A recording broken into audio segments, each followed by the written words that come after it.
The very beginning of the welfare system was the passage of the aid to dependent mothers early in the New Deal. And you know what? It was perfectly reasonable. What did they have in mind? Frances Perkins was Secretary of Labor at that time, and she had in mind widows.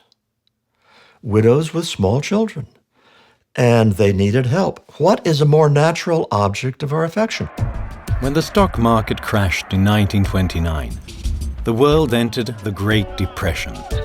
After his election in 1932, Franklin D. Roosevelt instituted federal reforms to help the poor, including cash assistance for single mothers.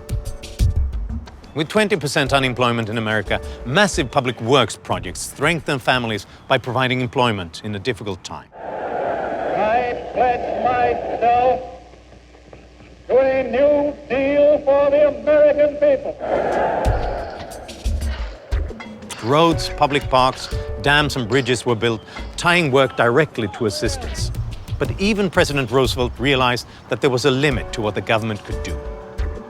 President Roosevelt certainly said often that welfare was not intended to be for a lifetime and not intended to replace work.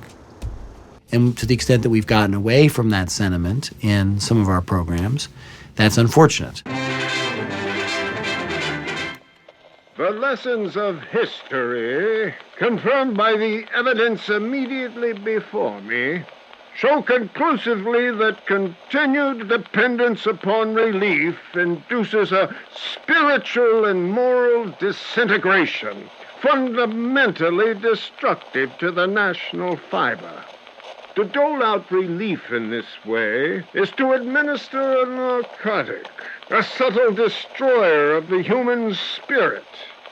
We must preserve not only the bodies of the unemployed from destitution, but also their self-respect, their self-reliance, and courage, and determination.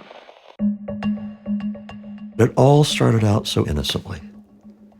And if I'd been alive then, I would have been in favor of it then. But it ratcheted up very slowly. Even by the end of the 1950s, the welfare rolls were small, the amounts of money were small. Welfare really was not, at that time, an attractive way to try to live.